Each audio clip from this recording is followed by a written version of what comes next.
So yeah, OlliOlli is already released on Vita, and now it's coming to PS4, PC, and PS3. Yeah. But for those who don't really know about it, what is OlliOlli all about? Okay, so OlliOlli is a 2D side-scrolling pixelated skateboard game. But the key difference from what you're used to is that it's all about your landing. So you launch tricks with your left stick, and you have to nail your landing with X just before you land. If you get it wrong, you get sloppy, and you slam. It's a punishing game.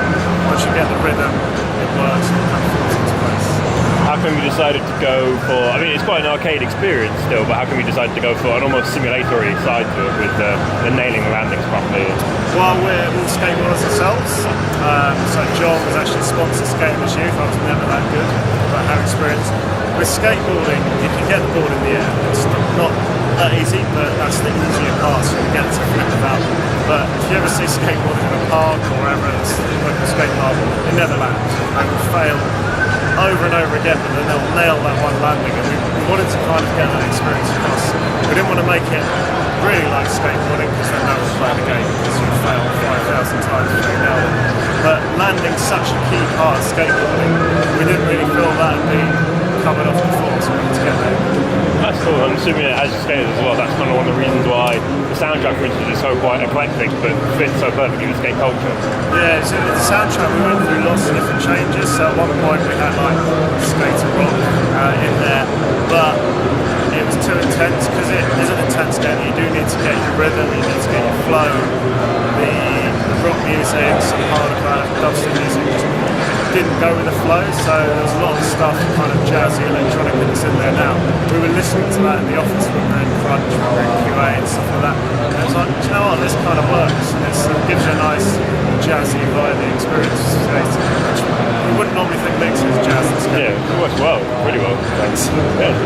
What led to the idea to go with like a pixel art style over maybe something a little more realistic? Sure. I think it kind of goes back to when we were all growing up playing games, which kind of like early mid-90s when we started playing. That was the style of the day, and I think that's something we very much wanted to pay homage to, really. And also it's we control 2D pixel art, we can't do 3D, so that might have something to do with it as well. Fair enough.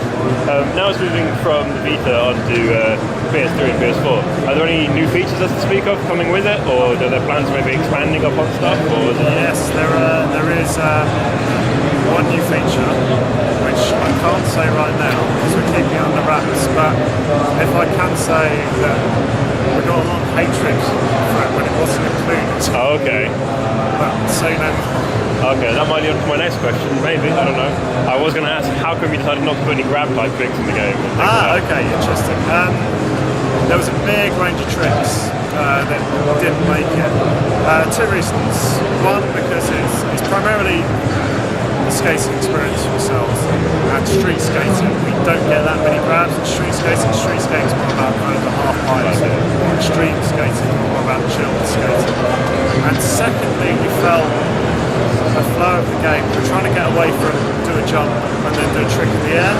So by launching a trick and then doing something else to do a grab, we felt we didn't quite mix with the flow of what we're trying to do. So by launching the trick, waiting, landing, or launching the trick, waiting, grinding, we kind of felt it was slightly just interrupted. Yeah, in the line, why did you have the continuous endless? Sure. So, some of the earlier levels is a bit more open, there's more chance to skate in between some of the grindables, but we really wanted it to feel like a short experience that you get that you would have in skating. It's very rare that you go to a skate park where you can skate along for 3 or 4 minutes. It's, a little kind of line, a little spot, wanting to get that kind of feeling across. So that's why as you get towards the later levels, we kind of give you huge combo opportunities, and you can nail it in one go if you've got the skills. Where did the idea for the settings come about? Because obviously the city's quite an understandable one, and maybe like the beachsiders, but military base, future Japan, Well, future Japan, that was just there from the beginning. It's got Neon Tokyo, like, that sounds cool, let's have some blue handbells. It was quite eclectic, really. I'd like to say there was some kind of genius thought behind it, but it was like, junkyard would be cool, the military base would be very cool. I think as we explored the game, we realised that you could grind a lot of stuff. So base came in, was like, you know what, grinding on a helicopter would be awesome. And then Neon Tokyo came in and like, grinding on a dinosaur and a robot would also be awesome. So I think it was kind of driven by just wanting to have a bit of fun with it.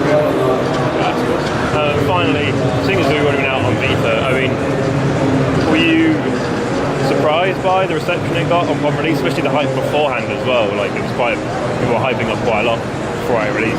Yeah, we were worried sick because we actually finished the game, I think, October, November, and then went through QA. Once you're in QA, it's complete feature lock.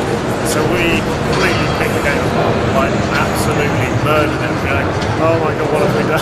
You know, we saw every tiny mistake. So I think it was a very pleasant surprise to see that people liked it. But then on top of that, to see the amount of kind of hype we got as well, that was totally unexpected. I think it was a fortuitous time to release as well in that kind of period.